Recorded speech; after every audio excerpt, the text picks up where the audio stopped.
అరసం వారం వారం ఆన్లైన్ ద్వారా నిర్వహిస్తున్న సాహిత్య కార్యక్రమాలకు క్రమం తప్పకుండా హాజరవుతున్న మిత్రులందరికీ స్వాగతం. మరొకసారి నమస్కారం. కరోనా వచ్చిపోయిన తర్వాత అంటే కరోనా పుణ్యం అని చెప్పి మనం ఆన్లైన్లో మనం కార్యక్రమాలు ప్రారంభించాం. దాన్ని ఒక అవకాశంగా తీసుకుని అప్పటి నుంచి పరంపరగా మనం ఈ కార్యక్రమాన్ని కొనసాగిస్తూ వస్తున్నాం. అనేక మంది రచయితల్ని పరిచయం చేసుకున్నాం. అలాగే అనేక ఉత్తమ గ్రంథాలను మళ్ళీ మనం పునః పరిశీలన చేసుకున్నాం. దాంతోపాటు ఈరోజు అంటే ఈ కాలానికి కూడా ఉపయోగపడే అంశాలను మనం గురించి మాట్లాడుకుంటున్నాం, వాటి తెలియజెప్పే ప్రయత్నం చేస్తూ ఉన్నాం. ఆ క్రమంలో ఈరోజు మనం నేటి కాలపు కవిత్వం అనే గ్రంథాన్ని రాసిన అక్కిరాజు ఉమాకాంతం గురించి, అలాగే ఆయన రచనా వైవిధ్యం గురించి తెలుసుకునే అవకాశం మరొకసారి మనందరికి కలుగుతుంది. సరే, ఈ కార్యక్రమానికి ముందుగా విచ్చేసిన అరసం జాతీయ అధ్యక్షులు అన్న పెనుగొండ లక్ష్మీనారాయణ గారికి, అలాగే ఈ కార్యక్రమాన్ని దగ్గరుండి నడుపుతున్న ఆనంద్ గారికి, విచ్చేసిన అరసం సభ్యులందరికీ కూడా పేరు పేరున నమస్కారం తెలియజేస్తూ, ఈరోజు అక్కిరాజు ఉమాకాంతం గారి నేటి కాలపు కవిత్వం మీద మాట్లాడడానికి మిత్రుడు సతీష్ వస్తున్నాడు. సతీష్ మనకు చాలా కాలం నుంచి తెలిసే ఇతను నెల్లూరు నుంచి నాకు వ్యక్తిగతంగా పరిచయం ఉన్న వ్యక్తి. అలాగే గత 6 నెలల క్రితం ఢిల్లీ వెళ్ళినప్పుడు చాలా సార్లు కలిసి మాట్లాడాడు, మాతో పాటు ఉన్నాడు. అంతకన్నా చెప్పాల్సిన విషయం ఏంటంటే మంచి శైలి. ఏ గురించి మాట్లాడమన్నా బాగా అధ్యయనం చేసి గురించి మనకు వివరంగా చెప్పే ప్రయత్నిస్తాడు. Satish assistant professor, head of the department గా ఉన్నాడు. Shri Venkateswara college, university of Delhi, ఇది ఉన్న సంస్థ.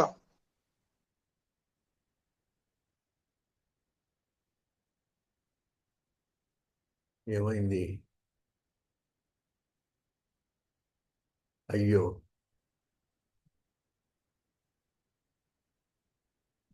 నెట్ పోయింది.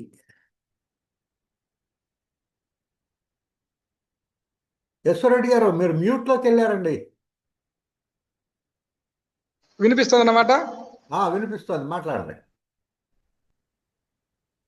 ఓకే, నెట్ కట్ అయినట్టుంది. Net cut. సరే, సతీష్ ఆ శైలీ శాస్త్రం మీద, అలాగే భాషా శాస్త్రం మీద, ప్రాచీన సాహిత్యం మీద, విమర్శ మీద, అనువాదాల మీద, అలాగే మాస్ మీడియా మీద రకరకాలుగా, ముఖ్యంగా ఈ రోజుల్లో మనం మాట్లాడుతున్నది డిజిటైజేషన్, తెలుగు భాషను మనం సాంకేతిక పరికరాల ద్వారా ఎట్లా ఉపయోగించాలి అనే అంశం మీద కూడా సతీష్ చాలా పనిచేశాడు. అది మనకు ఉపయోగపడే విధంగా ఉంది. సతీష్ డిగ్రీ ఓరియంటల్ కాలేజ్ తిరుపతిలో చదువుకున్నాడు. ఆ తర్వాత ఎంఏ, ఎంఫిల్, పిహెచ్డి కేంద్రీయ విశ్వవిద్యాలయం హైదరాబాద్ లో చేశాడు. అంతేకాకుండా ఈయన 5 పుస్తకాలకు రచయితగాను అలాగే ఎడిటర్ గాను పనిచేశాడు. అందులో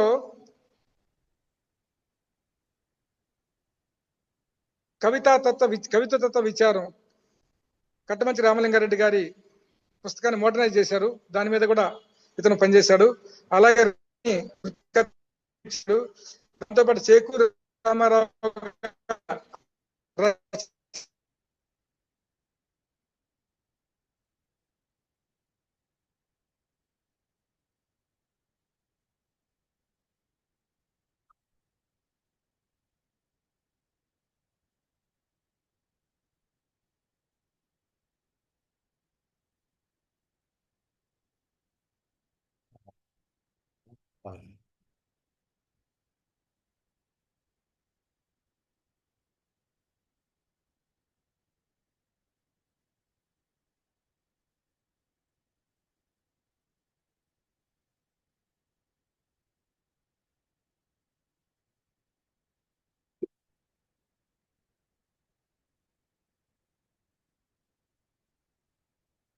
సారీ ఫర్ ద ఇంటరప్షన్. తప్పలేదు. ఈశ్వర్ రెడ్డి గారు గౌహతిలో ఉన్నారు. అనుకోని విధంగా అక్కడ నెట్ ప్రాబ్లం చాలా ఎక్కువగా ఉంది. అందువల్ల సతీష్ గారిని తన ప్రసంగాన్ని ప్రారంభించాల్సిందిగా కోరుతున్నాను. సతీష్ గారు,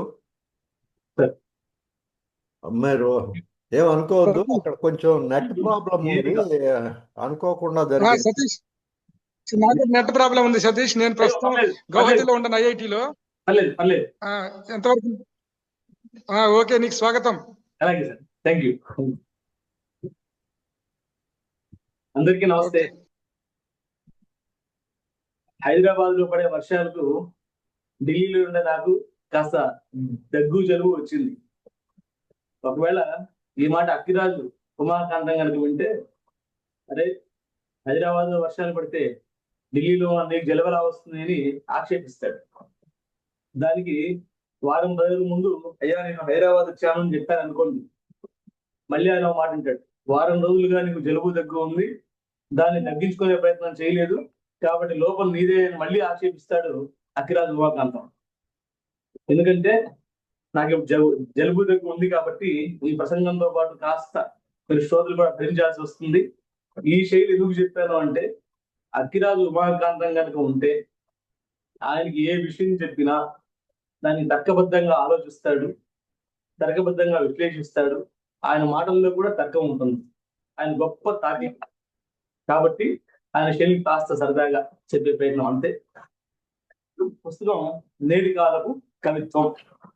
ఒకవేళ ఇక 3 ఏళ్లు కనుక ఆగితే ఈ పుస్తకానికి 100వ జయంతి. రచయితలకు కాదు, నిజంగా దారిదీపం లాంటి సంప్రదాయాలను అవలంబించిన పుస్తకాలకు కూడా 100వ జయంతులు జరిగితే నష్టమేమీ లేదు. అలాంటి వాటిల్లో ముందు వరుసలో ఉంటుంది ఈ నేటి కాలపు కవిత్వం అనే పుస్తకం. విమర్శక ప్రమాణాలు పాటించిన వాటిల్లో అగ్రగణ్యమైనటువంటి పుస్తకం ఈ నేటి కాలపు కవిత్వం. పుస్తకానికి నేటి కాలపు కవిత్వం కంటే నేటి కాలపు కవిత్వం అని పెట్టదగినంత క్రూర విమర్శ ఈ పుస్తకంలో ఉంది.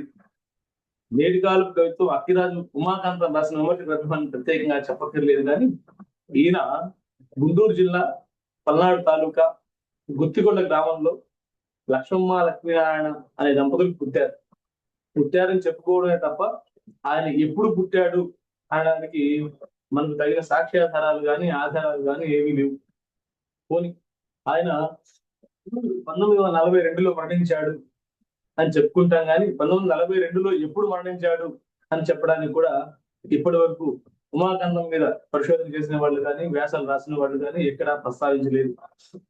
ఆయన వంశస్థుడైన అక్కిరాజు రమాపతిరావు నైషిక తత్వ జిజ్ఞాస అనే పుస్తకంలో సంపాదకీయాలు రాస్తూ 1942 మార్చిలో ఆయన మరణించుంటారు అని చెప్తాడు.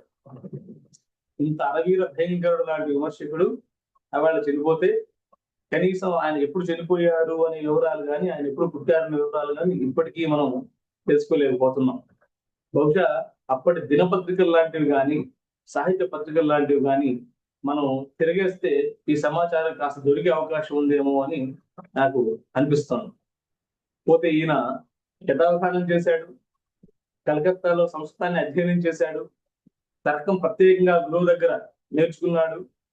విద్యాశేఖర అన్న బిరుదు బెంగాల్లోని నవద్వీప విద్వత్ పరిషత్ వాళ్ళ చేత అందుకోబడ్డాడు. ఈయన పాండిత్య ప్రదర్శనకు నవద్వీప సాహిత్య పరిషత్ వాళ్ళు ప్రదానం చేసిన బిరుదు విద్యాశేఖర.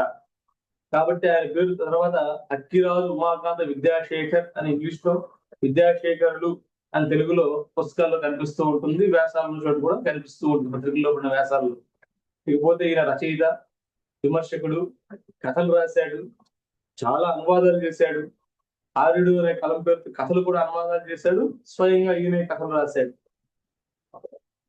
తెలుగు ఈయన మాతృభాష అయినా సంస్కృతం బాగా చదువుకున్నవాడు, ఇంగ్లీష్ కూడా అభ్యసించిన వాడు, బెంగాల్ కూడా వచ్చు ఆయన.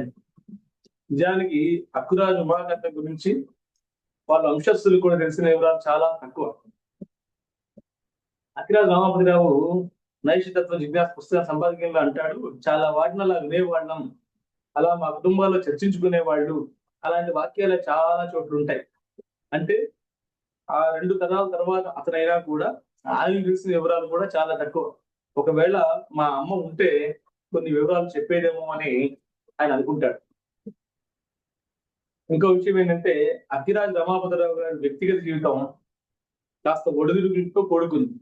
దాన్ని వ్యాఖ్యానిస్తూ రమాపతిరావు అంటాడు, ఆయన మాటలు సాంఘిక సంబంధ వర్తనాలలో ఇందువలనే కొంత కట్టశక్తం సమకూడి ఉంటుంది అంటాడు.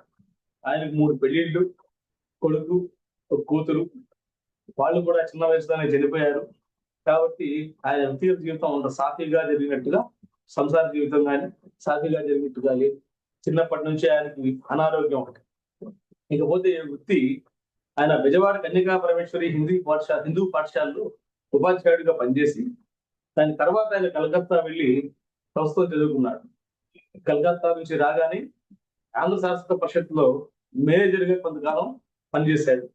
ఆ పనిచేసిన తర్వాత మద్రాసు ప్రెసిడెన్సీ కళాశాల, అప్పట్లో చాలా ఫేమస్, ఇప్పటికి కూడా ప్రెసిడెన్సీ కాలేజ్ ఉంది.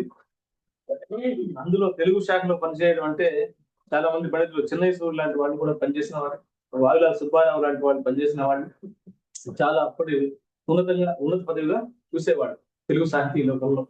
అలాంటి శాఖలు ఆయన అధ్యాపకుడిగా, శాఖాధ్యక్షుడిగా పనిచేశాడు. ఇకపోతే సృజన, ఆయన ఏమేమి చేశాడు, ఏమేమి రాశాడు అంటే 1912, 13 ఇంతకుముందు పెనుగొండ లక్ష్మీనారాయణ గారు చెప్పినట్టు అంతకు ముందు ఆయన ఏ రచనలు చేశాడు అంటే మనం ఆధారాలు లేవు, కానీ 1911, 12, 13 ప్రాంతాల్లో త్రిలింగ పత్రికలో ఆయన కథలు రాయడం మొదలుపెట్టారు. కొన్ని అనువాదం చేశారు. అయితే ఒక చిన్న చిక్కు ఏంటంటే ప్రతిదానికి ఈయన ఆధారం చూపే ఉమాకాంతం గారు ఎక్కడి నుంచి ఈ కథ అనువాదం చేశాడు అని చెప్పడం మర్చిపోయారో లేదో అలా వదిలేశారు. అది ఒక లోపంగా నాకు అనిపిస్తుంది. తర్వాత ఆయన రాసిన కథలన్నీ కూడా వరుసగా వచ్చాయి. తర్వాత 1921లో పల్నాడు వీరుల కథలు అనేది ఒకటి సృజనాత్మక రచన. పల్నాడు ఆయన సొంత తాలూకా కాబట్టి, ఆయన సొంత ప్రాంతం కాబట్టి వాటి మీద చాలా అభిమానం ఎక్కువ ఆయనకి. కాబట్టి వాటి మీద ప్రత్యేకంగా పుస్తకం తీసుకొచ్చాడు. ఇంకపోతే ప్రేమ పరిణామం అని వాల్మీకి రామాయణాన్ని ఆసరాగా తీసుకుని తెలుగుదేశం వాంగ్మయ పత్రిక అనే పత్రికలో ఒక సిరీస్ రాశాడు. ఇక అనువాదాల విషయంలో వస్తే టిప్పు సుల్తాన్ మెడోస్ టైలర్ ఆంగ్లేయుడైనా ఆయన ఉద్యోగం కోసం భారతదేశం వచ్చి ఇక్కడ స్థిరపడి ఇక్కడ సంస్కృతిలో కలిసిపోయిన వాడు. ఇలాంటి వాడు రాసిన నవల టిప్పు సుల్తాన్. దాన్ని తెలుగులోకి అనువాదం చేశాడు అక్కిరాజు ఉమాకాంతం. వావిళ్ళ రామస్వామి సన్స్ వాళ్ళు ప్రచురించారు. ఈ విషయంలో పీఠిక రాస్తూ అక్కిరాజు ఉమాకాంతం నవలా ప్రక్రియను ఆహ్వానించాడు. వాడిన భాషకు వ్యాకరణ బలము, ప్రయోగ బలము పొందిన విషయాలు వ్యక్తీకరించాడు. ఈ నవలా కథాంశంతో సంబంధం లేని అనవసర భాషా చర్చ అనిపించిన వాటి విషయంలో అప్పటి పండితులు ఎంత పట్టింపుతో ఉంటారు అని ఆలోచించడానికి ఆ పీఠిక పనికొస్తుంది. అందులో పనిలో పనిగా సంస్థల్లో గాని తెలుగు సాహిత్యంలో వచన వాంగ్మయం ఎలా ఉంది అనే విషయాన్ని ఆయన విహంగ వీక్షణం చేశాడు. ఇకపోతే షేక్స్పియర్ నాటక కథలోని ఆయన అనువదించాడు అని అక్కడక్కడ కనిపించింది, కానీ నేను ఆ పుస్తకం చూడలేకపోయాను. ఇకపోతే త్రిలింగ పత్రిక కోసం పేరు లేకుండా చేసిన అనువాదాలు అక్కిరాజు చేసినవే అని నా అనుమానం. ఎందుకంటే నేను మహా పట్టింపుకోని వ్యక్తి కాబట్టి అనుసున్నాల దగ్గర కానీ అసలు అనుస్వారం ఉన్నదా అన్న విషయంలో ఒక పెద్ద వ్యాస పరంపర రాశాడు. కాబట్టి ఆ భాషా శైలిని పరిశీలిస్తే త్రిలింగ పత్రిక కోసం పేరు లేకుండా రాసిన రచనలు కూడా అక్కిరాజు ఉమాకాంతమే రాశాడు అని నాకు అనిపిస్తుంది. ఇకపోతే సంస్కృతం నుంచి ఈయన చేసిన అనువాదాలు కానీ వ్యాఖ్యానాలు కానీ పాణినీయాన్ని 1914లో పాణినీయంలోని 3 భాగాలుగా ఆయన వ్యాఖ్యానం రాశాడు. పాణినీయం మనం వ్యాకరణ సందర్భంలో ప్రపంచవ్యాప్తంగా ఉన్న లింగ్విస్టుల్లో కూడా చాలా మంచి పేరున్న వ్యక్తి పాణిని. అంత పటిష్టమైన సూత్ర బలం ఉన్న పుస్తకం పాణినీయం. ఆ వ్యాకరణాన్ని తెలుగులో కూడా తీసుకొస్తే ఆ వ్యాకరణమే తెలుగు వాళ్ళకి శిరోధార్యంగా భావించి మరింత శ్రేష్టమైన వ్యాకరణాన్ని రచించుకోవచ్చు అనే దృష్టితో ఈయన పాణినీయాన్ని తెలుగులోకి తీసుకురావటం. తర్వాత సంస్కృత వ్యాకరణ ప్రదీపం అనే దాన్ని కారిక పరిచ్ఛేదం వరకు ఈయన అనువాదం చేశాడు.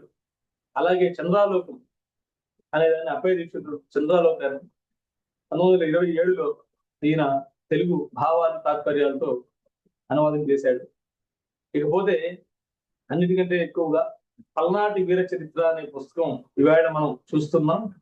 దాన్ని పరిష్కరించి వెలుగులోకి తీసుకొచ్చిన వ్యక్తి అక్కిరాజు ఉమాకాంతం. దానికి ఒకసారి 80 పేజీల పీఠిక, మరోసారి 90 పేజీల పీఠిక. ఆ 2 పీఠికలు కలిపితే 180 పేజీల పీఠిక వరకు ఆయన రాశాడు. 1911లో మొదటి ప్రచురిస్తే 1938లో దానికి పరివర్తిత ముద్రణ వచ్చింది. ఇంత విస్తృతమైన పీఠికలతో కావ్యాలు రాయడం చాలా అరుదు. అది అప్పటి వరకు అమృతంగా ఉన్న కావ్యాన్ని చాలా వివరణాత్మకమైన పీఠికతో ముద్రించడం చాలా శ్రమతో కోరుకున్నది. అలాంటి పని కూడా అక్కిరాజు ఉమాకాంతం చేశాడు. ఇకపోతే విమర్శ. ప్రధానంగా అక్కిరాజు ఉమాకాంతం అనగానే 2 పుస్తకాలు గుర్తొస్తాయి. ఒకటి పల్నాటి వీర చరిత్ర, 2 నేటి కాలపు కవిత్వం అని అంటాడు చేకూరు రామారావు. నిజమే, ఈ 2 పుస్తకాలే. మిగతావన్నీ కూడా కాలగతిలో కొన్ని కలిసిపోయి ఉండొచ్చు, కొన్ని అందుబాటులో లేకపోయి ఉండొచ్చు, లేదు వీటినే పఠన పాఠనాలలో ఉండటం వల్ల కొద్దిమంది దృష్టిలో పడి ఉండొచ్చు. కాబట్టి ఈ 2 పుస్తకాల గురించి ఎక్కువ మంది చెప్పుకుంటారు. కానీ ఆయన విమర్శ కూడా చాలా అద్భుతమైన విమర్శ చేశాడు. వాంగ్మయ దర్శనము, ప్రాచీన ఖండము అని తెలుగు దేశ వాంగ్మయ పత్రికలు ఆయన తెలుగు సాహిత్యాన్ని అంతటిని ఒక సూత్ర పద్ధతిలో వ్యాఖ్యానం చేయాలి అన్నది ఆయన కోరిక. మొదటేమో సూత్రీకరణలు చేసుకుంటాడు. సూత్రీకరణ తర్వాత ఆయన వివరణలు ఇస్తాడు. వివరణలు ఇచ్చిన తర్వాత ఏదో ఆయనకు తోచిన అనుమానం ఇంకెవరైనా అడుగుతారని ఇచ్చిన వాటిని చెబుతాడు. దానికి ఆయన సమాధానం ఇచ్చే ప్రయత్నం చేస్తాడు. ఇది స్థూలంగా ఆయన పద్ధతి. ఆ పద్ధతిలో ఆయన రాద్దామనుకున్నది వాంగ్మయ దర్శనం, ప్రాచీన ఖండము అనేది. అది అసంపూర్తిగానే ఉంది. తెలుగు వాంగ్మయ పత్రికలోనే మూలుగుతుంది, ఇంకా పుస్తకంగా అచ్చు కాలేదు. ఆ తర్వాత 1922లో నైషేతత్వ జిజ్ఞాస అనే పుస్తకాన్ని మొదటి వ్యాసంగా ప్రకటించాడు. తర్వాత అక్కిరాజు రామపతిరావు లాంటి వాళ్ళు 80 ఏళ్ల తర్వాత 2022 ప్రాంతంలో పుస్తకంగా ప్రచురించారు. ఇకపోతే అన్నిటికంటే ఉన్నతంగా పేరు తెచ్చిపెట్టింది నేటి కాలపు కవిత్వం అనే పుస్తకం. దాని తర్వాత లక్షణ శాస్త్రంలో ఆయన పనిచేశారు. రసమీమాంస అని లక్షణ శాస్త్రం గురించి ఆయన ఆలోచనలు పంచుకున్నాడు తెలుగు వాంగ్మయ పత్రికలోనే. రూపక భాష్యం అనేది రచించాడు.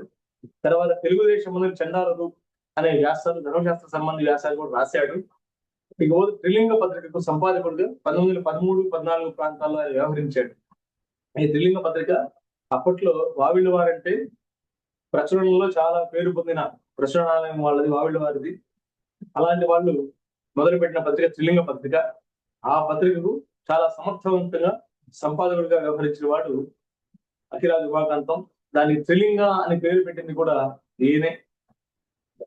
దాని తర్వాత తెలుగుదేశ వాంగ్మయ పత్రిక అని 1921 ఆగస్టులో ఒక పత్రిక ప్రారంభించాడు. ఈ సందర్భంలోనే నేను ఒక్కటి మీతో పంచుకోవాలనుకుంటున్నాను. అదేమిటంటే షేర్ చేస్తాను ఒక్కసారి.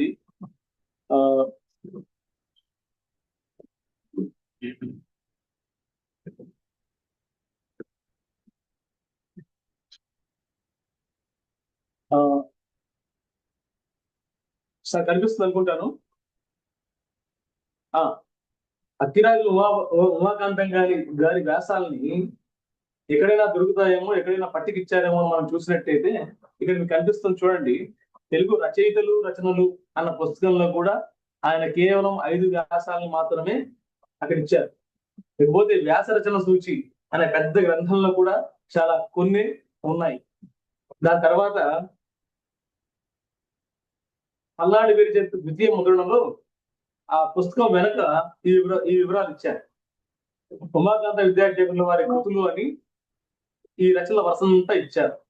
ఆ వరుస ఇచ్చిన వాటిలో పక్కన రూపాయలు వెయ్యినవన్నీ కూడా ఆముద్రితం లేదా ముద్రణ దశలో ఉన్నవి, లేదా అక్కడ ముద్రితం అవుతున్నది అని చూపినవి. ఇక దాని ధర ఇచ్చినవి మాత్రం అప్పటికి అచ్చే అందుబాటులో ఉన్నవి అని అర్థం. వాటిని చూసినట్టయితే ఆయన రచన మొదలుపెట్టి అచ్చుగా పుస్తకాలుగా అచ్చుకాకుండా మిగిలిపోయినవి ఎక్కువ ఉన్నాయా అని అర్థమవుతుంది. ఒకసారి ఆ లిస్ట్ ఒకసారి చూపించాను.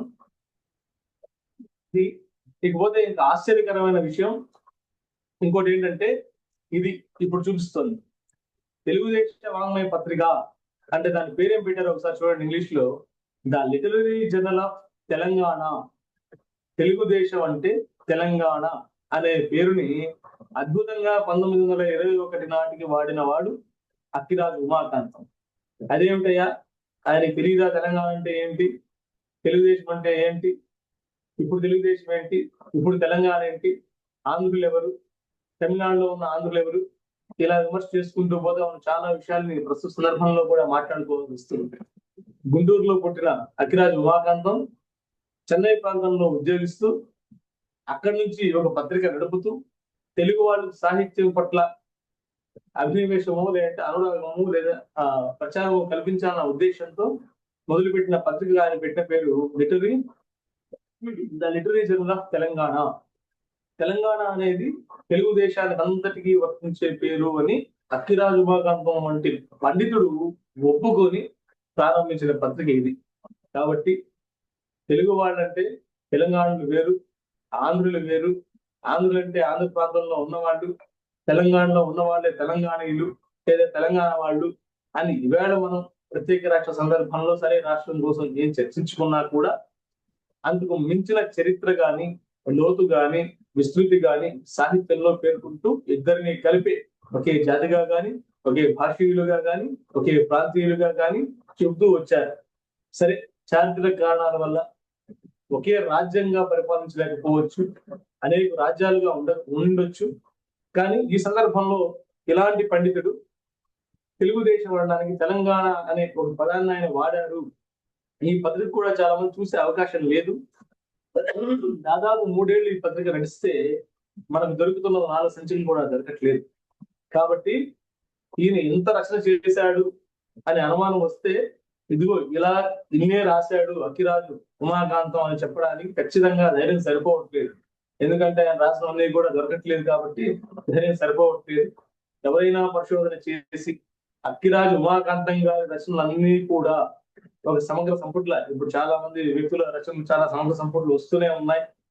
అలాంటివి కనుక తీసుకొచ్చి ఎక్కడో చీకటి గదుల్లో పడినవి కానీ, మురిగిపోయిన గ్రంథాలయాల్లో ఉన్నవి కానీ ఆ పత్రికల్లో దొరికితే చాలా ఆనందం. అలాంటివి తీసుకొచ్చి ఒక సంపుటిగా కనుక ముద్రిస్తే తెలుగు విమర్శ లోకానికి కానీ, తెలుగు వాళ్ళకి కానీ చాలా లాభదాయకం, ఉపయోగకరమని నేను భావిస్తూ ఉన్నాను. ఇకపోతే ఈయన రఘువంశం గురించి అనువాదం చేశాడని, కావ్య ప్రకాశం కూడా ఎవరిని రాయాలని మొదలుపెట్టి ఆపేశారని ఆయన చెప్పుకున్నాడు. అందుకు కారణం ఆయన ఆరోగ్య పరిస్థితులు. ఆయన రచనల వివరాలన్నీ ఒక చోట లేదు.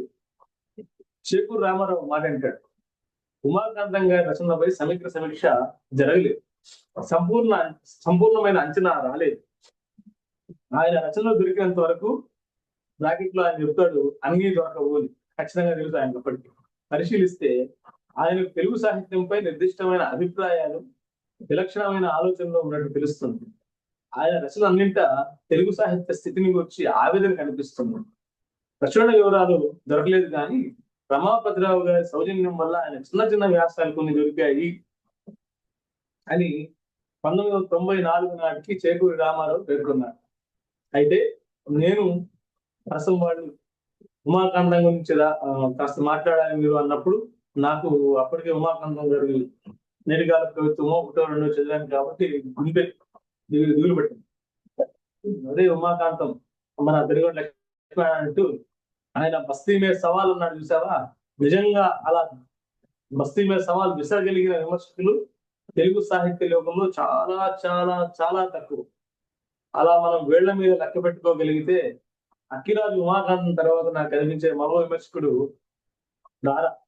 రాచమల్లు రాజేంద్రారెడ్డి.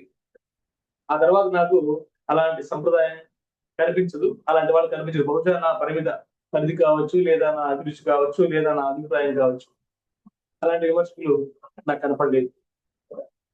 అయితే ఇలాంటి వాటి కోసం మొన్నటికి ఇక్కడ నా సహోద్యోగిగా పనిచేస్తున్నాడు డాక్టర్ అక్కన్ దత్తయ్య. ఆయన తెలంగాణ గ్రంథ సూచి అనేది ఒకటి పట్టుకొచ్చారు. అది డేటాబేస్ కి సంబంధించిన వర్క్. చాలా మంది పండితుల్ని కానీ విశ్వవిద్యాలయంలో ఉన్న వాళ్ళని కానీ ఈ డేటాబేస్ ఎంత ఉపయోగకరమయ్యా అనే విషయాన్ని మేము చెప్తే సరే నసులతోనే విక్రించినట్టు మాట్లాడారు. కానీ ఇలాంటి సందర్భంలో అవసరపడినప్పుడు ఆ పుస్తకాన్ని కూడా దొంగ తరిచి చూసుకున్న వాళ్ళు కూడా ఉన్నారు. వ్యాస సూచి వచ్చినట్టు పత్రికల సూచి కూడా వస్తే గనక మనకు దొరకని రచనలు కానీ రచయితలు కానీ ఎంతమంది బయటకు వస్తారో అనిపిస్తుంది. కాబట్టి తెలుగు పత్రికల సూచి అనేది కానీ ఒకటి ఖచ్చితంగా రావాల్సి ఉంది. ఇప్పటికీ తెలుగుదేశంలో ఈ డిజిటైజేషన్ గురించి ఎక్కువగా పనిచేస్తున్న మనసు ఫౌండేషన్ వాళ్ళకి ఇతోదిగా చాలా మంది సహకారం అందించాల్సిన అవసరం ఉంది. ఇప్పుడు ఉమాకాంతం సందర్భంలో కూడా ఈ సూచికలు ఏవి కూడా సహకరించట్లేదు, సహాయపడట్లేదు, చాలా అరగరగానే ఉన్నాయి అని చెప్పడం కోసమే ఈ విషయాన్ని మేము ముందుకు తీసుకొచ్చి చెప్తున్నా. నిజం చెప్పాలంటే 1928లో ఆ నేటికాలు ప్రభుత్వం రాసిన తర్వాత రచనలు విస్తృతంగా చేయడానికి ఆయన ఆరోగ్య పరిస్థితులు సహకరించలేదు. పల్నాటి వీరి చరిత్ర ద్వితీయ ముద్రణ నాటికి అంటే 1938 నాటికి ఆయన ఆరోగ్యం బాగా క్షీణించినట్లు ఆయన పీఠిక వల్ల తెలుస్తుంది. దాన్ని బట్టి ఆయన చివరి 4 ఏళ్ళు వాళ్ళ ఊళ్ళో 1938-42 మధ్య కాలంలో పక్షవాతంతో శారీరక అనారోగ్యానికి గురైనట్లు రమాపతి రావు గారు కూడా పేర్కొన్నారు. కానీ ఎన్ని ప్రక్రియల్లో ఉమాకాంతం చేశాడో కథలు, నవలలు, అనువాదాలు, వ్యాఖ్యానాలు, ప్రాచీన సాహిత్యం, సంస్కృత సాహిత్యం, వ్యాకరణం, తర్కం, చివరికి కథ, ఆధునికం అనుకుంటున్న కథతో సహా ఇన్ని ప్రక్రియలలో చేసి సమర్థవంతంగా నిర్వహించాడు. విమర్శతో అభిమానుల కంటే వ్యతిరేకుల్ని పెంచుకున్నాడు. కవిజన వ్యతిరేకి అని పేరు తెచ్చుకున్నవాడు అక్కిరాజు ఉమాకాంతం అని ఆనాటి పండిత లోకంలోనే బాగా విస్తృతంగా ప్రచారంలో ఉంది. అలా విమర్శ వల్ల ఎక్కువగా చెడ్వేరు మూడగట్టుకున్న వాడిని ఏం చెప్పాలంటే అక్కిరాజు ఉమాకాంతం. ఇలాంటి ఆయన చేసిన మరికొన్ని పనులు ఏంటంటే ఆంధ్ర వాంగ్మయ సమితి అనే దాన్ని మొదలుపెట్టాడు. ఏమిటా ఈ ఆంధ్ర వాంగ్మయ సమితి అంటే సంస్కృతంలో చాలా విజ్ఞానం ఉంది, ఆ విజ్ఞానాన్ని తెలుగు వాళ్ళకి అందించాలి, ప్రతిదీ కూడా వెస్టర్న్ కల్చర్ నుంచి వచ్చింది, దాన్ని అనుసరిస్తూ పోతే కుదరదు, మన దేశంలో మన స్థానియ భాషల్లో ఉన్న సాహిత్యాన్ని కూడా మనం అందుకోవాలనే దృష్టితో తెలుగులోకి శాస్త్ర వాంగ్మయాన్ని అనువాదం చేసి చాలా మంది చీయించి తెలుగు వాళ్ళకి అందించే ప్రయత్నం చేశాడు. అది అక్కిరాజు ఉమాకాంతం చేసిన పని. ఆయన ఇంకో మాట అంటాడు, ఇతర భాషల్లోని జ్ఞానం కోసం కాలహరణం, బుద్ధిహింస అవసరం లేదని, పూర్వ విజ్ఞానం, నవీన విజ్ఞానం తెలుగులో లేదు కాబట్టి వాటి కోసం ఈ శాస్త్ర వాంగ్మయాన్ని నేను తెలుగులోకి అనువదించే పని చాలా మంది పండితులతో కలిసి చేస్తున్నారని ఆయన ప్రారంభించాడు. నిజానికి తెలుగు వాంగ్మయ పత్రికలో కూడా అలాంటి చాలా అనువాదాలు వచ్చాయి.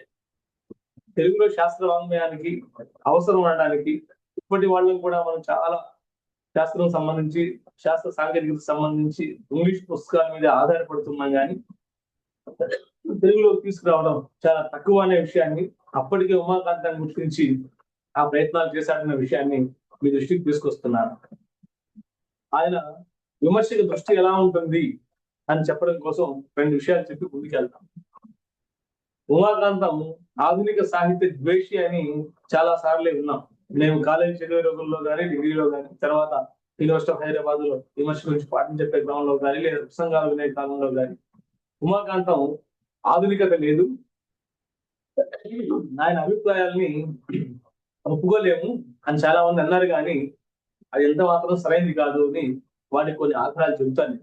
ఏమిటయా అంటే శ్రీహర్షుడి నేచర్ మీద విమర్శ రాస్తూ నలుడు దమయంతి మంచం ఎక్కాక తిరిగి రావచ్చు కదా కానీ రాడు, ఇలా వర్ణించాడు. అక్కడ ఉన్నటువంటి ఆయన శృంగార చేసినటువంటి శ్రీహర్షుడు వర్ణించాడు అని ఆయన్ని ఎలా పడితే హాయిగా విమర్శించేశాడు, మొహమాటం లేకుండా ఉమాకాంతం. ఇదేంటి అంటే విమర్శలో కూడా కాస్త నైతికత ఉండాలి అనే దృష్టి అక్కడ చేసిన విమర్శ కొన్ని విషయాలు మనకు అందిస్తుంది. అవునయ్యా, ధ్వని ప్రధానమైంది, ఉత్తమ కావ్యం కదా, నైషధంలో ధ్వని ప్రధానంగా ఉంది కదా అని అంటారా? అయితే చెప్తున్నాను, అసలు కావ్యమే దుష్టమైనప్పుడు దానిలో ధ్వని ఎటువంటిది, ప్రధానమా అప్రధానమా అని విచారించడం, కులట యొక్క గుణం మంచిదా చెడ్డదా అని విచారణ చేయడం వంటిదే అంటారు.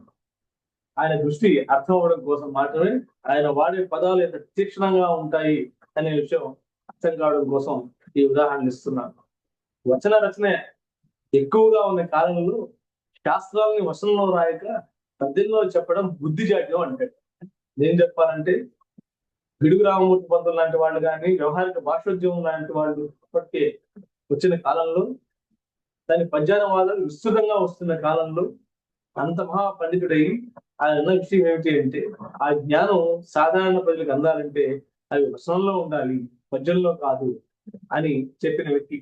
ఈ వివరణలో ఎక్కడైనా కష్టం అనిపించేట్టుంటే అది నా దోషమే కానీ అవి చెప్తే సవరించుకుంటానని కూడా ఆయన చాలా సందర్భాల్లో, విమర్శ రాసిన సందర్భాల్లో కూడా ఆయన చెప్పాడు. ఇంకో విషయం చెప్తాడు, ఈ కొత్త వాంగ్మయములకు లక్షణము లేని, దాని ధోరణి ఎటువంటిది, దాని విశేషమేమి అని ప్రశ్న రావచ్చు. సంస్కార బలం చేత రసలబ్ధులైన వారికి కావ్య లక్షణంతో అంతగా పనిలేదు. సంస్కార బలం అనగా ఏమో నా కావ్య మీమాంసలో విషదముగా వ్రాసి ఉన్నాను. పువ్వు చూచి ఆనందపడు వారికి ఆ పువ్వుకి ఎన్ని రేకులు ఉన్నవి, అది ఎట్లున్నది, దానికి ఆ రంగు ఏ తీరున వచ్చినది, ఏ రంగు కలిసిన ఆ రంగు ఏర్పడినది, దీనికి ఇంత అందము మంచి వాసన ఎట్లు వచ్చినది అని విచారం పట్టదు. అతని బుద్ధి అలా విచారణకు చోటే లేదు. అయితే విమర్శకులకు ఈ లక్షణ జ్ఞానం చాలా మనకు తోడ్పడుతున్నది అన్నాడు. ఆధునిక సాహిత్యాన్ని అక్కిరాజు ఉమాకాంత ఆహ్వానించడు అని చాలా మంది అపోహపడ్డారు. కానీ కథల విషయంలో కానీ, నవల విషయంలో కానీ, విమర్శ విషయంలో కానీ, అనువాద విషయంలో కానీ, శాస్త్రవాంగ్మయ విషయంలో కానీ మనకు తెలుగులో అభివృద్ధి చెందాలన్న విషయంలో ఎలాంటి విప్రతిపత్తి లేదు. ఆయన ఆహ్వానం పలికాడు చాలా సందర్భాలు. భాష విషయంలో కాస్త ఆయన సంప్రదాయవాదులకు దగ్గరగా అనిపించిన సమన్వయ ధోరణితో ఉంటాయి ఆయన ఆలోచన. భాష విషయంలో చాలా పట్టింపులు ఆయన నిజానికి ఉన్నాయి కూడా. మొదట్లో అనుస్వారం తెలుగులో లేదంటూ వ్యాస పరంపర రాసిన ఆయన త్రిలింగ కథల సంపుటి వచ్చే నాటికి ఆయన ధోరణిలో మార్పు వచ్చింది.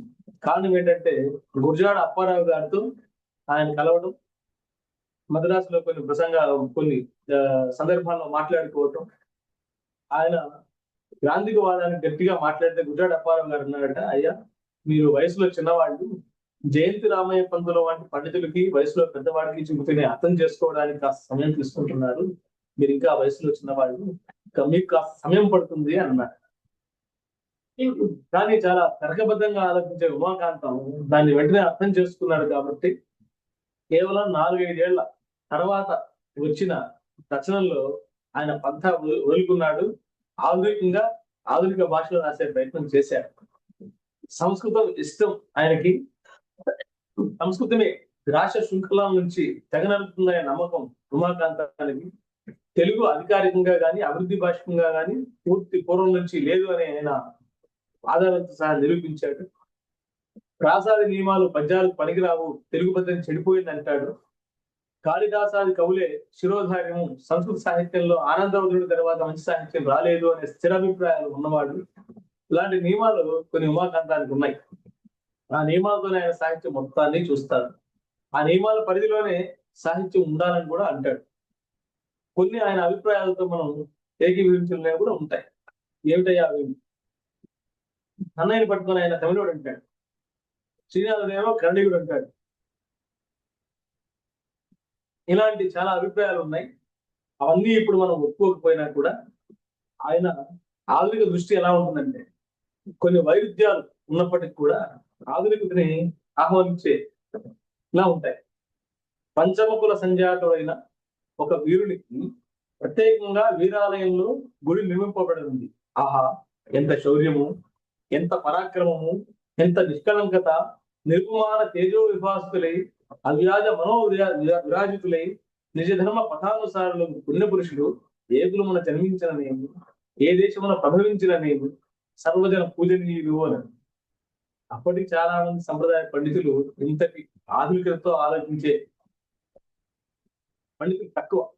ఏ లవణ్ రాజ్ కల్ లాంటి, ఇలాంటి గురజాడ్ లాంటి వాళ్ళు, ఆధునిక సాహిత్యం బాగా ఇష్టపడ్డ వాళ్ళు, సంస్కరణవాద సాహిత్యం రాసేవాళ్ళు తప్ప ఇలాంటి మాటలు ధైర్యంగా పండిత లోకంలో అనగలిగిన పండితులు చాలా కొద్ది మంది. అలాంటి వాళ్ళు ఉమాకాంతం.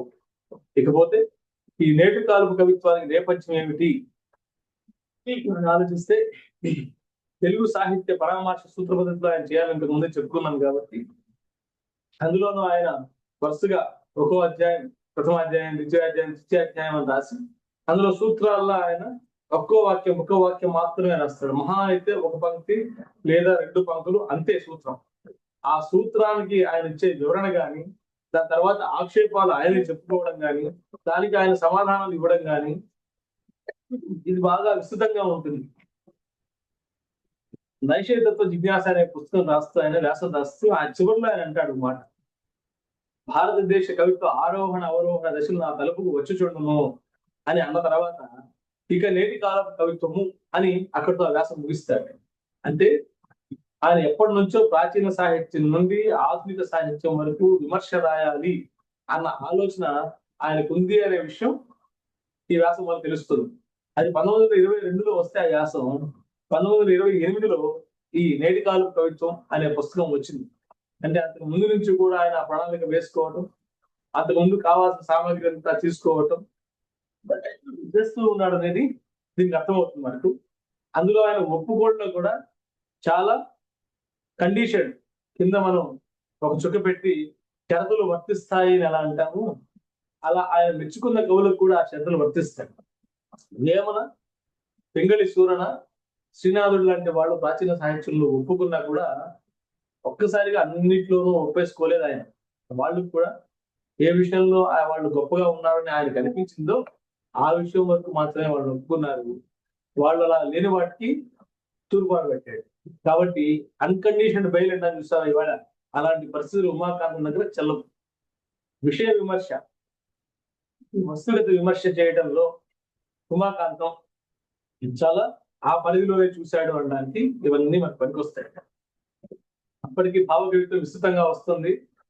భావకవిత్వం తెలుగు సాహిత్యానికి మమతాయమానమైన ప్రచారం జరుగుతోంది. అది పూర్తిగా ఆంగ్ల సాహిత్య ప్రభావం అని, సంస్కృత అనుకరణ నుంచి బయటపడుతున్న తెలుగు సాహిత్యం అని, తెలుగు కవిత కొత్త రూపు పొందుతుందని, స్వేచ్ఛ వాయువులు పీల్చుకుంటుందని రకరకాల భావాలు ఆ భావకవిత్వ నేపథ్యంలో చాలా మంది విమర్శకులు కానీ, పీఠికాకర్తలు కానీ, కవిత్వ సమ్మేళనాలు కానీ, పత్రికల్లో కానీ భావకవిత్వ సంపుటలు రావటం కానీ వాటన్నింటిలో కూడా ప్రచారం కలుగుతూ ఉంది. అలాంటి కాలంలో స్వదేశం, స్వసంస్కృతి, స్వదేశీ విద్య, స్వాభిమానం ఎక్కువగా ఉన్న ఉమాకాంతం పరిస్థితి ఎలా ఉంటుంది అనడానికి సమాధానం మనకు దొరికే సమాధానం నేటి కాలం కవిత్వం అనే పుస్తకం. ఈ పుస్తకంలో ఒకరా ఇద్దరా అని కాదు, రాయప్రోలు సుబ్బారావు దగ్గర నుండి భావకవిత్వ రథసారథి, భావకవిత్వోద్యమ నాయకుడు అని మనం అందరూ అనుకునే కృష్ణశాస్త్రి వరకు అందరూ వాళ్ళ కవిత్వాన్ని తీసుకొచ్చి చాలా నిశ్చితంగా విమర్శించిన వాడు అక్కిరాజు ఉమాకాంత ఈ పుస్తకంలో. నిజానికి చెన్నైలో ఆంధ్ర మహాసభ అనేవాడు ఈయన్ని ఆధునిక సాహిత్యం గురించి ప్రసంగించడానికి పిలిస్తే 1926 ఆగస్టులో చేసిన ప్రసంగ పరంపరకు తర్వాత ఆంధ్ర పత్రికలో ముద్రితమైన వ్యాసాలు కాస్త విస్తృత రూపం ఇప్పుడు మనకు కనిపిస్తున్న నేటి కాలం కవిత్వం అనే పుస్తకం. నిజమే, ఈ నేటి కాలం కవిత్వం అనే శీర్షిక చూస్తే అది ఏ కాలానికైనా అన్వయించుకోగలిగినట్టు ఉంటుంది. కాబట్టి ఆయన బతికిన కాలం, ఆయన తీసుకున్న కాలం, అది నేటి కాలం కవిత్వం కిందకి వస్తుంది. అది ఎప్పుడు అంటే 1910 నుండి 1925 కాలం. దాదాపు భావకవిత్వోద్యమం విస్తృతంగా ప్రచారం అవుతున్న దశ. ఆ దశ గురించి ఆయన విమర్శ చేశాడు పుస్తకంలో. దీనికి ఆయన శీర్షిక పెడుతూ ఎలా అన్నాడంటే, interpretation of literature present day poetry in Telugu. అంటే ఖచ్చితంగా సమకాలిక విమర్శ. నేను చెప్పాలంటే సమకాలిక విమర్శ చేయడం అనేది అంత మెచ్చుకోదగిన విషయం కాదని చాలా లౌక్యులు అంటారు. లౌక్యులు ఎందుకంటారంటే, సమకాలం వాళ్ళ మీద విమర్శ చేశామనుకో, పొగిడితే సరి, ఏదైనా ఒక తెగట్టు రాసామనుకోండి, వాళ్ళు మెచ్చుకోకపోగా తిట్లు పరంపర అనుకోవాల్సి వస్తుంది బహుమానంగా. కాబట్టి పూలు పడతాయనుకోవడం కంటే రాళ్లు పడటమే ఎక్కువ. అలాంటి సందర్భంలో సమకాలిక విమర్శ చేయటం అంత మంచిది కాదు అని లౌక్యం తెలిసిన వాళ్ళు అంటూ ఉంటారు. కానీ అలాంటి లౌక్యానికి ఏమి ఉమాకాంతం వెళ్ళలేదు. దీన్ని వాంగ్మయ పరిశిష్ట భాష్యం అన్నాడు. ఇంతకు ముందే చెప్పినట్టు సాహిత్య విమర్శ సూత్ర పద్ధతిలో చెబుతూ ప్రాచీన సాహిత్య విమర్శలో పోగా మిగిలిన కవిత్వాన్ని కేంద్రంగా చేసుకుని భాష్య పద్ధతిలో ఇది చెబుతూ వచ్చాడు. ఈ నేటి కాలపు కవిత్వం భావ కవితకు మరణ శాసనం అని అప్పటి కవులు ఖచ్చితంగా భావించారు. నేటి కాలపు కవిత్వాన్ని చూసి భావ కవులు భయపడ్డారనడంలో సందేహం ఏమాత్రం లేదు.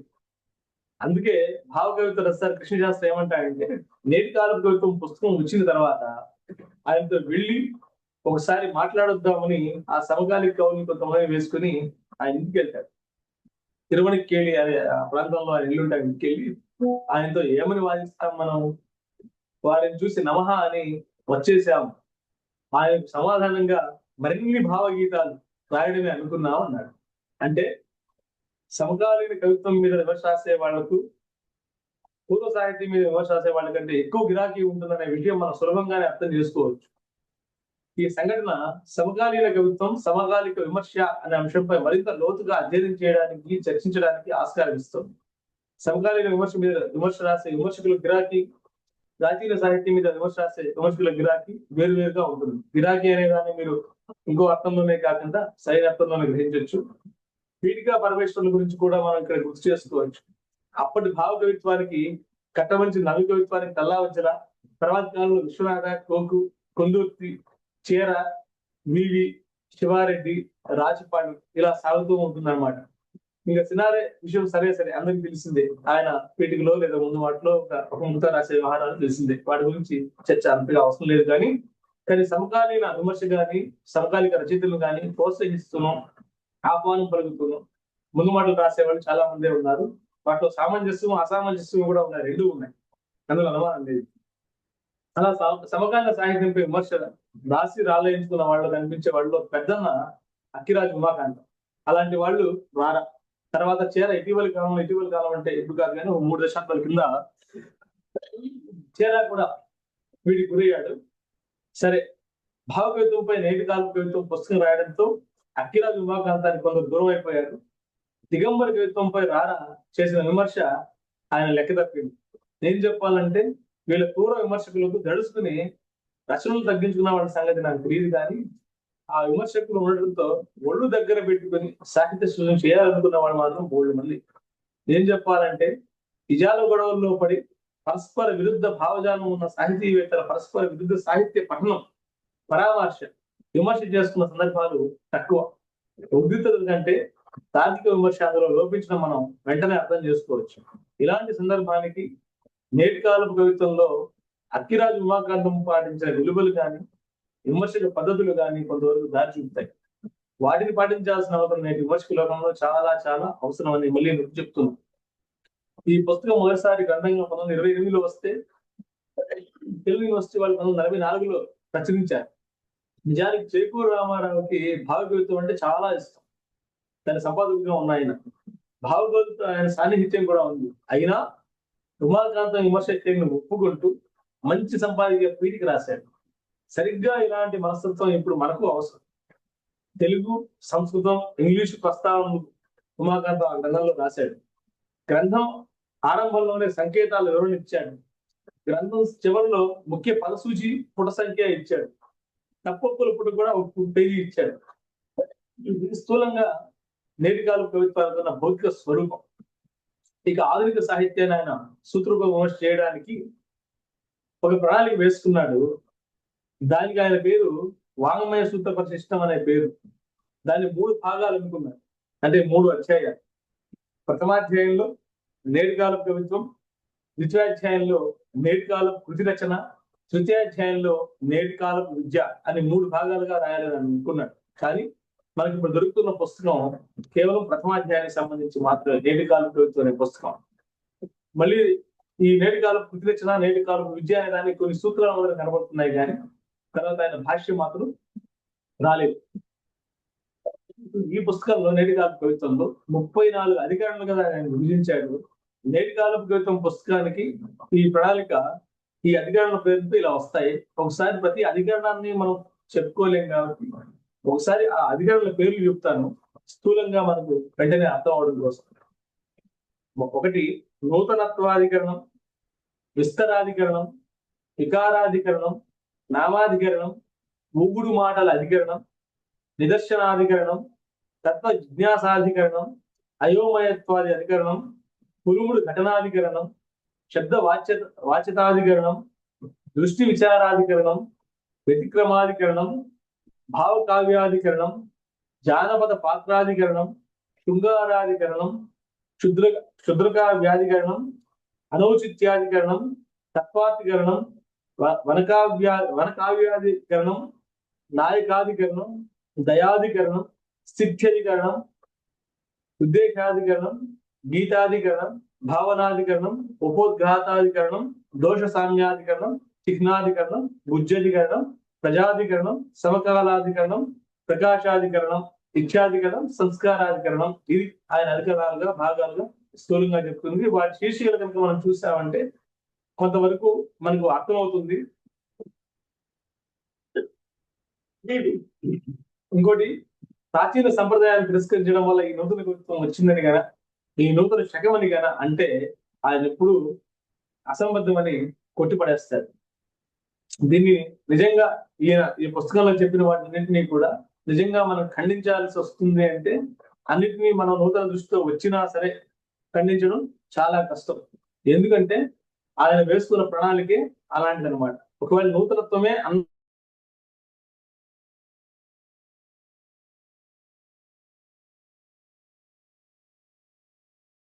ఆ ఆక్షేపానికి సమాధానం ఏం చెబుతామరా అంటే ఇదిగో ఇది సమాధానం అని ఆయనే సమాధానం ఇస్తాడు. కాబట్టి మనం ఆక్షేపించక్కర్లేకుండా సమాధానం కూడా ఆయనే, ఆక్షేపణ అయింది, సమాధానం కూడా అయింది. ఈ పద్ధతుల్లో జరుగుతుంది ఆయన విమర్శ. ఆత్మస్థుతి అనే దానికి ఒక ఉదాహరణ ఇస్తాను.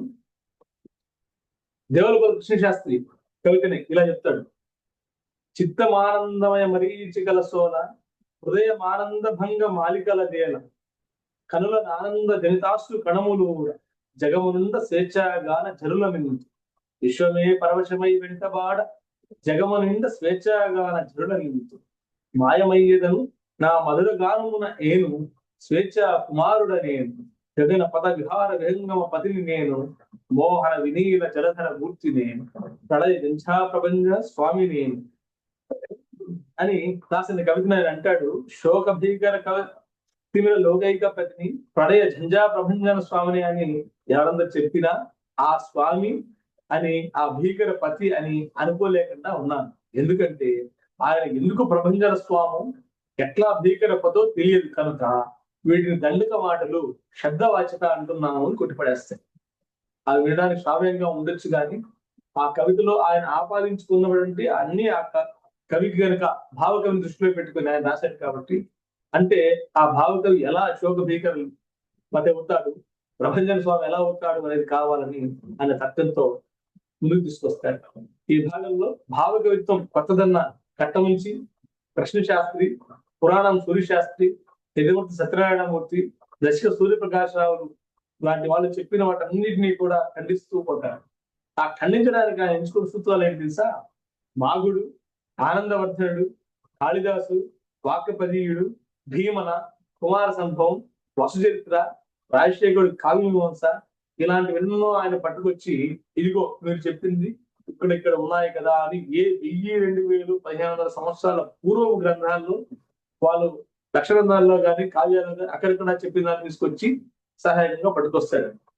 రాజప్రోలు తృణకంకణం కావచ్చు, తొలకరి, ఏకాంత సేవ, కృష్ణపక్షం, భారతి బతుకుల్లో వచ్చిన పద్యాలు కానీ ఎంకిపాటలు కానీ వాటిలో ఉన్న ప్రయోగాలని మళ్ళీ ఎత్తి చూపి వాటిని పూర్వపక్షం చేస్తూ ముందుకెళ్తూ ఉంటాడు.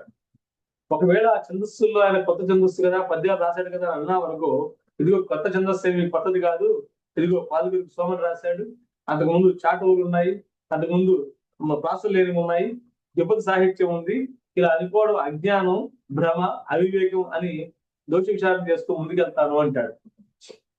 చెబుతున్నాను ఈ అంతరార్థ ఈ విషయం ఆయన అంటాడు, ఇట్లా అంటాడు, చెబుతున్నాను ఈ అంతరార్థాన్ని ఢీకునే అంతరార్థం నా విచారణలో కూడా ఉందంటారు.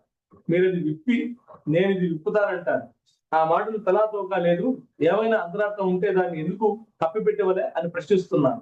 ఏమైనా ఉంటే దాన్ని విప్పి చెప్పండి అని కోరుతున్నాను. చెప్పేదాకా అవి అయోమయ మాటలు అని అంటున్నాను. విప్పి చెప్పినప్పుడు అవి ఎంతవరకు ఉచితమో మళ్ళీ ఆ మాటల మీద వేరే విచారణ చేస్తాను అంటాడు. ఈ మాటలంతా ఏంటి? ఓహో, నేను విమర్శ చేశాను. ఒకవేళ అవి సరైనవి మీకు అనిపించాయనుకో, మీరు మళ్ళీ విప్పి చెప్పండి, వివరంగా చెప్పండి. ఒకవేళ వివరంగా చెప్పినప్పుడు వాటిల్లో సామంజస్యం ఉందంటే ఒప్పుకుంటాను. ఒకవేళ లేదంటే మాత్రం ఖచ్చితంగా నేను మళ్ళీ విమర్శ చేస్తాను అని అంటున్నాను. అంటే ఏంటి? ఒకవేళ నేను విమర్శ చేసిన దాని మీద మీరు ప్రతి విమర్శ చేస్తే అక్కడితో ఆగిపోదు, మళ్ళీ దాన్ని నేను విమర్శ చేస్తాను. ఇలా చెప్పగలిగిన విమర్శకులు ఎంతమంది ఉన్నారు? ఇలా చెబుతూనే ఆయన విమర్శ చేస్తూ పోయాడు. పులుముడు ఘటనాధికరణం అని రాస్తూ ఒక చోట ఆయన అంటాడు, ఆయన ఒప్పుకున్న కొన్ని కావ్యాలు, ఏ కోమండూరి కృష్ణమాచార్య పాదుకాస్తం అనే వాటిను, ఈ భారత్ లో వచ్చిన గౌతమి స్రవంతి అనే వాటిను, వడ్డాది సుబ్బరాయ గారు రాసిన భక్తి చింతామణి అనే వాటిను, ఇలాంటి వాటిని కొన్నింటిని ఆయన పర్లేదన్నాడు కానీ ఇంకా చాలా వాటిని ఒప్పుకోలేదు. ఆయన ఒప్పుకోకపోవడానికి ఇచ్చిన ఉదాహరణలన్నీ చూస్తే ఒక్కోసారి మనం కూడా ఆ లాజిక్ తర్కాన్ని గన ఒప్పుకుంటూ ముందుకు వెళ్ళామనుకోండి, ఖచ్చితంగా మనం కూడా ఆ కవిత్వాన్ని కొట్టిపడేస్తాం. ఎందుకంటే ఆయన తర్కంలో అంత బలం ఉంటుంది. ఈ ఒక్క కవిత చూడండి. మధుర మోహనమూర్తి మందహాసమును అద్భుతము కలిగినమైనట్టు మధురహాసములో మాధురి ప్రకృతి ఆనందముదితమై అట్టులుండ. మధుర చంద్రికలలో మధురామృతములో మధుర రసము, మధుర రసంబులో మధుర భావము, మధుర భావంబులో మధుర రూపము, మధుర రూపంబులో మధుర తేజంబు, మధుర మోహన కళ మహితమై ఉండ. మధుర స్వరంబులో మధుర గీతములు, మధుర గానంబులో మదిమేళ నుంచి. ఎన్నిసార్లు మధుర మధుర మధుర మధుర అని, కనీసం ఆ కవితలో మధుర ఉందో లేదో కానీ ఈ మధుర అనడానికి మాత్రం చెప్పేటప్పుడు ఏమీ లేనప్పుడు ఇలాంటి ఊకదప్పుడు పదాలే ఉంటాయని తీసి కొట్టుపడేస్తాడు. చెప్పేట వాటిలో బలం లేదు, విషయం లేదన్నప్పుడు ఇలాంటి మాటలే ఉంటాయి అని ఉమాకాంత ఉన్నాడు. మరి భావ కవిత్వాన్ని పూర్తిగా మెచ్చుకోలేదా? ఎస్, కొంచెం మెచ్చుకున్నాం. బాధపడ్డ తుప్పు మాటలు, మూలగొట్టు మాటలు మాత్రం ఇందులో తక్కువ ఉన్నాయి. భాష ఇప్పుడు అవసరం లేదు, ప్రసన్నమైన భాష వచ్చింది. ఈ దశ శ్రీనాథుడు, కృష్ణ కర్ణామృతం, భర్తృహరి త్రిశతి, వేమన శతకం మొదలైన వాటిల్లో ఉన్నాయి. అలాంటి వాటికి సరిపోలేటువంటి భాష వచ్చింది. కాస్త సరళమైన భాష ఉపయోగించారు అనే విషయాన్ని ఈయన చెప్తూ వచ్చాడు. ఇంకోటి, ఈయన తర్కం ఎలా ఉంటుంది ఒక చిన్న ఉదాహరణ చెప్తాను. ఎలా అంటాడంటే, వెంకి పాటలు కనుక ఆయన నంది సుబ్బారావు అంకితం ఇస్తూ మాట్లాడాడు. పాటలు అప్రయత్నంగా వచ్చేటట్లు ప్రసాదించిన ఎంకికి కృతజ్ఞుడుగా, ప్రోత్సాహం చేసి వీపు తట్టిన అధికారుల వారిక, కవితా కళా రహస్యాలు తెలియజెప్పిన మా బసవరాజ అప్పారాయునిక, ముగ్గురికును అంటాడు. ఎవరైనా ఒక కృతి రాసేటప్పుడు మనకు ఒకరికంటే మించి ప్రోత్సాహం చెప్పినప్పుడు వాళ్ళు పేర్లు తెచ్చుకుంటాం, వాళ్ళకు ఒకసారిగా కృతజ్ఞతలు చెబుతాం. కాస్త చమత్కారంగా ఏం చెప్పాడు, వాళ్ళకని చెప్పునా, వీళ్ళకని చెప్పినా కాబట్టి ముగ్గురికి అంటాడు. కానీ ఈయనేం చేస్తాడు, దీన్ని ఇంకొంచెం లాగి అది చూడగా ముగ్గురికి కృతజ్ఞతలు చెబుతున్నాడని, ముగ్గురు ప్రోత్సాహం ఉందని దాన్ని చదవగానే మనకేమో అర్థమవుతుంది. కానీ లాగి ఈయన అఖిరాజ్ ఏమంటాడు తెలుసా, ఇది పూర్తిగా తప్పందామా అంటే కుదరదు. ఎందుకంటే భాష ఆ అన్యాయానికి కూడా ఇస్తుంది. ఏమిటి అంటే, చూడు, ఎవరికి ఈయన కృతజ్ఞతలు చెప్పాలో తెలియకుండా సంకట స్థితిలో పడిపోయాడు అని విమర్శ చేస్తాడు. సో ఇలాంటి విమర్శల్ని మనం కాస్త వేళాకోళ విమర్శగానే మనం పట్టించుకొని పక్క పెట్టచ్చు. ఇంకో విషయంలో, శృంగారం విషయంలో చాలా విస్తృతమైన చర్చ చేశాడు. ఈ విషయంలో కట్టమంచి దృక్పథాలు, అక్కిరాజు ఉమాకాంతం దృక్పథం చాలా దగ్గరగా ఉన్నట్టు నాకు అనిపిస్తుంది.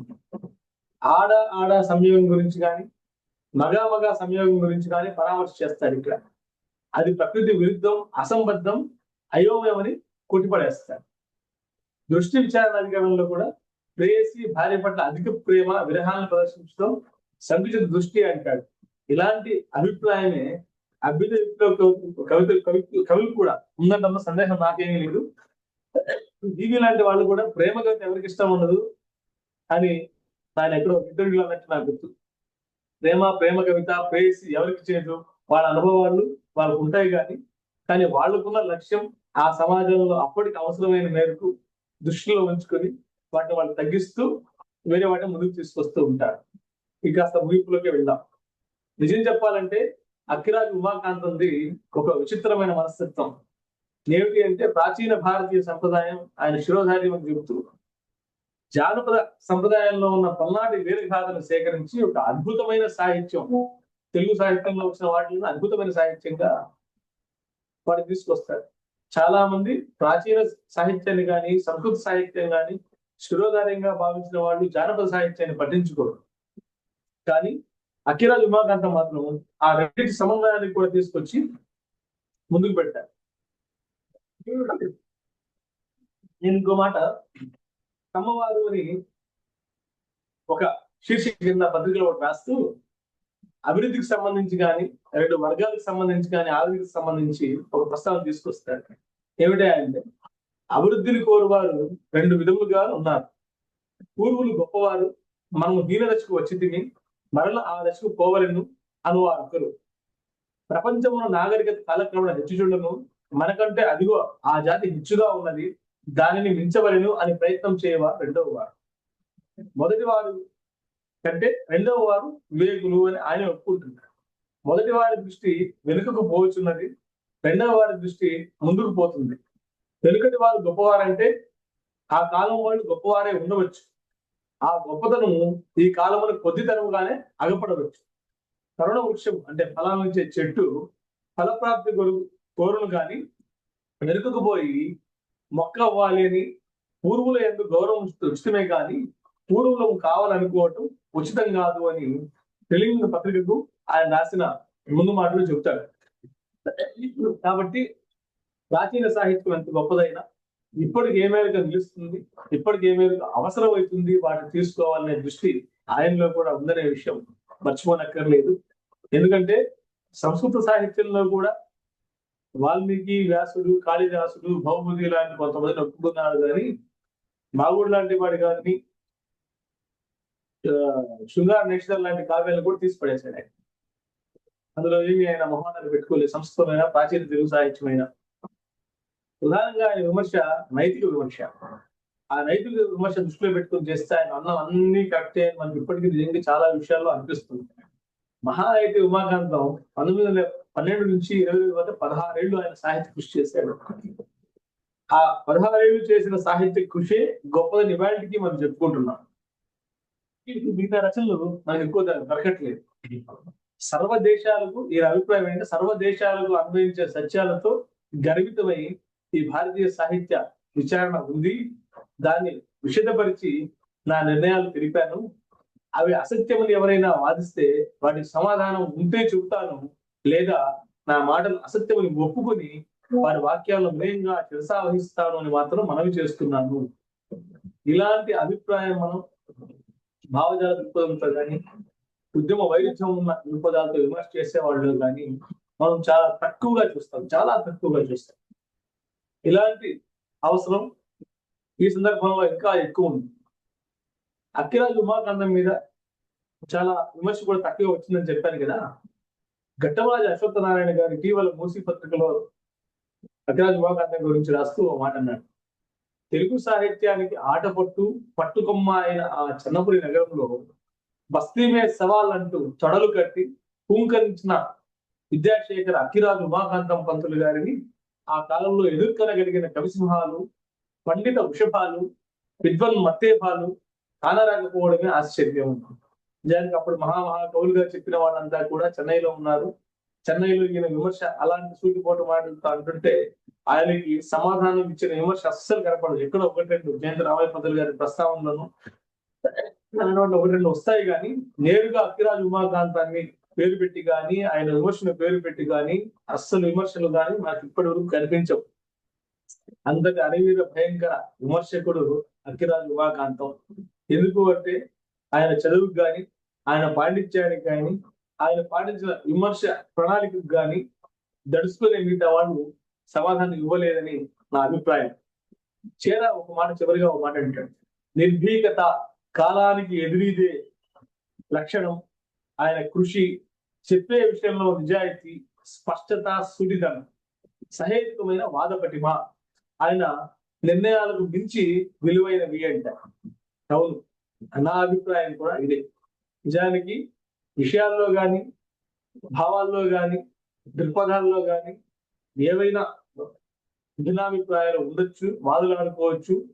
కానీ విమర్శ చేసే సమయంలో మాత్రం హేతుబద్ధమైన విమర్శ చేయాలి అనే విషయం నొక్కి చెబుతూ అలాంటి హేతుబద్ధ తర్క విమర్శ తెలుగు విమర్శక లోకంలో జెండా ఎత్తి పట్టినవాడు, జెండా పాతినవాడు అక్కిరాజు ఉమాకాంతమే.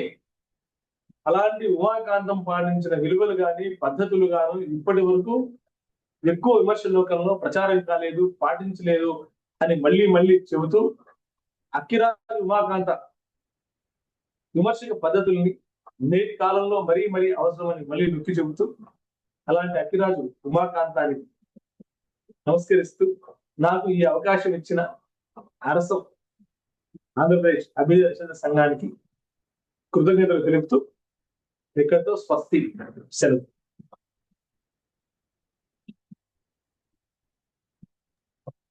పెనుగొండ గారు,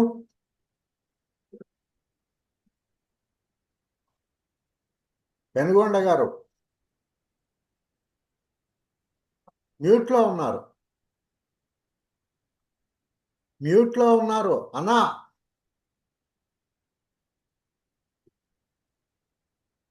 మ్యూట్లో ఉన్నారు, మీరు అన్మ్యూట్ చేసుకోండి.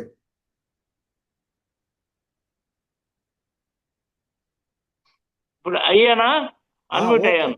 ఓకే, మాట్లాడండి. ఇప్పుడు మరి అందరు కనబడాలి ఉండు. హలో, మాట్లాడండి. వినపడుతుంది, మాట్లాడచ్చు. ఇప్పుడు డాక్టర్ సతీష్ గారు అక్కిరాజు ఉమాకాంతం విద్యాశేఖర్ల వారి నేటి కాలపు కవిత్వం మీద సుమారు గంట సేపు మంచి ప్రసంగం చేశారు. కొంచెం అస్వస్థతతో ఉన్నా కూడా ఆయన హాజరయ్యి ఈ మంచి ప్రసంగం చేసినందుకు అభ్యుదయ రచయిత సంఘం పక్షాన ఆయనకు ధన్యవాదాలు తెలియజేస్తున్నాను.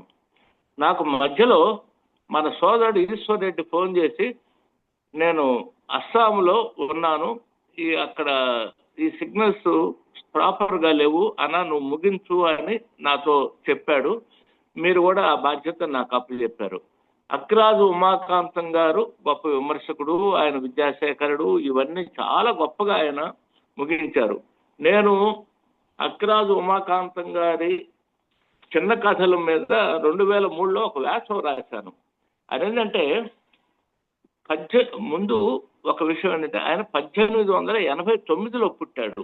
తెలుగు సాహిత్య పదకోశం వాటన్నిటిలో 1889లో పుట్టాడు. 1843లోనే ఆయన ముందు చెందినట్టుగా 42 మార్చి అమ్మా 1942 మార్చి సార్, మార్చిలో 1942 మార్చి అది ఉంది పదకోశం వీటల్లో 2 చోట్ల అలాగే ఉంది. 89లో పుట్టాడు అంటే కొంచెం ఎక్కువ కాలం ఏం బతకలేదు ఆయన. ఆయన కృషి మొత్తం 1913, 14 సంవత్సరాల్లో ఆయన ప్రారంభించాడు. అంటే తక్కువ వయసులోనే ఆయన ఆర్యుడు అనే పేరుతో కథలు రాశాడు. అసలు తొట్టతొలిగా ఒక కలం పేరు పెట్టుకున్న తెలుగు రచయిత కూడా ఆయన అయి ఉంటాడు, ఆర్యుడు అని చెప్పి. ఆయన ఆ తర్వాత ఆ కథలన్నిటినీ వాళ్ళ రామశాస్త్రి వారు 1818లో త్రిలింగ చిన్న కథలు అని చెప్పి ఒక సంపుటిని ప్రచురించారు. సరే, అది గొప్ప కథల సంపుటి. ఆ సంపుటిలో ఏం చేశాడు అని అంటే, ఆయన ఒక చిన్న విషయాలు అంటే మళ్ళీ ఆయన గురించి మాట్లాడుకునే అవకాశాలు మనకు ఉండవేమో అని చెప్పి ఇది ఆయన అందులో introduction to the study of literature అనే పుస్తకంలో కథా లక్షణాల గురించి ఆయన చాలా చెప్పారనమాట. అలాగే ఎడ్గార్ ఎలంపో గురించి, తర్వాత ఆయన Paul Heyse, Pushkin, Tolstoy, Daudet, Gautier, Merimee, H G Wells, Chekhov, Gorky పేర్లను కూడా ఆయన ఆ పుస్తకంలో, ఆ కథల పుస్తకంలో పేర్కొన్నాడు అనమాట. ఇట్లా ఆయన అలాగే అందులో ఒక అనువాద కథ కూడా ఉంది, ఇది కాబూలి వాళ్ళ. అది ఎట్లా ఆయన మొత్తం మీద అనువాదాలు కూడా ఆయన చేశాడు. తొలి కథా సాహిత్య విమర్శకుడుగా, తొలి అనువాదకుడుగా కూడా ఆయన ఉంటారు. అనువాదకులు మన సంస్కృతం నుంచి చేసిన వాళ్ళు ఉండొచ్చు, ఆంగ్లం నుంచి లేదా బెంగాలీ నుంచి చేసిన వాళ్ళు తొలితరం వారిలో ఒకరు. ఇంకొక విషయం ఏంటంటే, ఆయన ఈ నేటి కాలపు కవిత్వంలో అది చాలా తీవ్రంగానే భావ కవిత్వం మీద ఎదురయ్యాడన్నమాట. మా అభినవాంధ్ర కవిత్వ మిత్రమందరూ వారందరూ నా ప్రాణమిత్రులు అంటూనే ఆ ఎంకి గురించి వీటన్నిటి గురించారు. మొన్న ఆంధ్రజ్యోతి సోమవారంలో కూడా ఎంకి పాటలకు సంబంధించి నండూరు సుబ్బారావు గారు రాసింది వారు పునర్ముద్రించారు 2025లో. ఆ అభినవాంధ్ర కవిత్వ అది మిత్ర మండలికి అధ్యక్షుడు ఎవరంటే కోలవెన్ను రామకోటేశ్వరరావు గారు. సరే, అందులో ఆయన ఎటువంటి భాష వీళ్ళు వాడారు అని చెప్పి కూడా చాలా ఘోరమైన మాటలు వీళ్ళందరూ ఇది ఏమన్నారంటే దూడపేడ కవిత్వం, పులుముడు ఊగుడు మాటలు, పులుముడు వికారాలు, దూడపేడ సంస్కృతం, దండగణం వంటి పద్యాలంతో భావకవిత్వం పైన తీవ్రమైన ఇచ్చేశారని కూడా చెప్పారు. అయితే ఈ నేటి కాలం కవిత్వాన్ని ఆయన పాపం మన చేకూరు రామారావు గారు చాలా గొప్పగా ప్రశంసిస్తూ ఒక ముందు మాట కూడా రాశారని ఇందాక కూడా చెప్పాను నేను. అయితే ఆ తర్వాత 1-6 విమర్శలు కూడా దీని మీద ఏమని వచ్చినాయంటే, నేటి కాలం కవిత్వం ఇప్పుడు లైబ్రరీలో బూజు పట్టిపోతుందని శ్రీశ్రీ అన్నారు అని కూడా ఒక విమర్శ. శ్రీశ్రీయే ఆ నేటి కాలపు కవిత్వం లైబ్రరీలో అటకెక్కి బూజు పట్టిపోతుందని కూడా ఆయన చెప్పారన్నమాట. ఇట్లా ఏది ఏమైనా కానీ ఉమాకాంతం గారంత ధైర్యం ఉన్న విమర్శకులు ఇటువంటి వాళ్ళు ఈ రోజుల్లో లేరంటే లేరు. ఆయన తెలుగు సాహిత్యానికి తెలుగు కథ 1913లో ఆయన గుంటూరు జిల్లాలో తొలి కథకుడు. చెప్పాను, అన్నపూర్ణనే బాల్య వివాహాలు నిరసిస్తూ భవిష్యత్ తరాన్ని, దాన్ని వ్యతిరేకించే భవిష్యత్ తరాన్ని ఆహ్వానిస్తూ కూడా ఆ కథ గొప్పగా రాశాడు. అప్పటికే 13లో ఆయన కథ మొదలు పెడితే 2013కి 100 ఏళ్ళు అయింది గుంటూరు కథకి. ఆ సందర్భంలోనే నేనే నా సంపాదకత్వంలోని గుంటూరు కథలని చెప్పి అక్రాజ్ ఉమాకాంతం గారి ఆ కథ అన్నపూర్ణ కథతో మొదలుపెట్టి 70 కథలతో 3-4 తరాల కథకులతో వేశాము. అది గుంటూరు జిల్లా తరఫున ఆయనకు మనం సమర్పించిన నివాళి అని అనుకోండి. ఆయన గురించి ఈరోజు సతీష్ గారు చాలా విషయాలు, మంచి విషయాలు ఈ రోజుల్లో ఎవరు చదివేవాళ్ళు లేరు, ఆయన గురించి తెలిసిన వాళ్ళు లేరు, చెప్పేవాళ్ళు అసలు లేరు. అందుకనే నేను ఆ కథల గురించి కూడా 4 మాటలు ఇప్పుడు చెప్పాల్సి వచ్చింది, చెప్పాను. ఇంకా చాలా చోట్ల ఆయన అయితే రికార్డుల్లో ఆయన దొరుకుతాయి, కానీ ఇంతగా ఆయన బర్త్డే అది 1889 అని చెప్పి నేను తెలుసుకున్నాను. అది సరే. తర్వాత ఈరోజు ఇంకొక ముఖ్యమైన విషయం ఏంటంటే, మొట్టమొదటిలోనే జరగాల్సిన పని ఇప్పుడు చివరిలో జరుగుతుంది. కమ్యూనిస్ట్ పార్టీ నేత సురవరం సుధాకర్ రెడ్డి గారు మృతి చెందిన విషయం అమరులైన సంగతి మనందరికీ తెలిసిందే. వారికి అభ్యుదయ రచనల సంఘం జోహార్లు అర్పిస్తుంది. సాహిత్య రంగానికి సంబంధించి ఇటీవల కాలంలో ఒక రాజకీయ నాయకుల్లో ఒక స్పష్టత లేదు కదా, అసలు అవగాహనే లేదు. అంటే రాజకీయ రంగంలో సాంస్కృతిక విధ్వంసం ప్రారంభమైంది, నాశనం ప్రారంభమైంది. సాంస్కృతిక వాళ్ళకి గౌరవం లేకుండా పోయింది అనేది కూడా ఇప్పుడు మనకు తెలుస్తుంది. అయితే మన సురవరం సుధాకర్ రెడ్డి గారు సాహిత్యం మీద అపారమైన గౌరవం కలిగిన వాడు. తెలుగు సాహిత్యంలో విస్తృతంగా అధ్యయనం చేసిన సాహిత్యవేత్త కూడా. మా గుంటూరు అభ్యుదయ సంఘం ప్రచురించిన అన్ని పుస్తకాలను ఆయన తన డబ్బు కట్టి చెప్పించుకున్నాడు. ఇటీవల నా పుస్తకాలను పంపించినప్పుడు కూడా ఆయన అందాయని చెప్పకుండా అందినైతో పాటు నేను కొన్ని వ్యాసాలు చదివాను, చాలా విశ్లేషణాత్మకంగా ఉన్నాయని కూడా ఆయన ప్రశంసలను కూడా అందుకున్నాను. అది నాకు ఒక గొప్ప గౌరవంగా కూడా నేను భావిస్తున్నాను. ఆయన నాకైతే 1973 నుంచి పరిచయం. పెనుగొండ లక్ష్మీనారాయణ అని చెప్పి పేరు పెట్టి పిలిచే అంత పరిచయం మా ఇద్దరి మధ్య ఉంది. ఇటీవల కాలంలో హైదరాబాద్లో 1-2 సార్లు కలిశాము. ఆయన బాగా 83 సంవత్సరాల వయస్సు. అయితే చివరి వరకు తాను ఏదైతే భావజాలంతో ఆయన 18వ సంవత్సరంలో ప్రవేశించాడో అదే భావజాలాన్ని కొనసాగించారు. ఆయన సాంస్కృతిక రంగానికి కూడా ఆయన అపూర్వమైన సేవలు అందించాడు. భారత కమ్యూనిస్ట్ పార్టీ నాయకుడిగా ఉంటూనే సాంస్కృతిక రంగం పట్ల గౌరవం, సాహిత్యం పట్ల అపారమైన ప్రేమని ఆయన కనపరిచాడు. ఆయనకి 2 కుమారులు, భార్య విజయలక్ష్మి గారు. వారు కమ్యూనిస్ట్ ఉద్యమంతో మమేకమైన వ్యక్తి. ఈ సందర్భంగా వారికి వారి సాహిత్య కృషిని వీటన్నిటిని కూడా మనం గౌరవిస్తున్నాం. ఆయన జీవితం మొత్తం ఎవరి కోసం అయితే అంకితం చేశారో అది మనకు తెలుసు. కాబట్టి ఆ వర్గాల కొరకే అభ్యుదయ సాహిత్య సృజన కొనసాగాలని చెప్పి కూడా నేను కోరుకుంటూ వారికి జోహార్లు అర్పిస్తున్నాను. సంతాపం అభ్యుదయ సంఘం తరఫున ప్రకటిస్తున్నాను. వారి కుటుంబ సభ్యులకు కూడా సంతాపాన్ని తెలియజేస్తున్నాను. మిత్రులారా, ఈరోజు ఈ కార్యక్రమం ముగిసిందని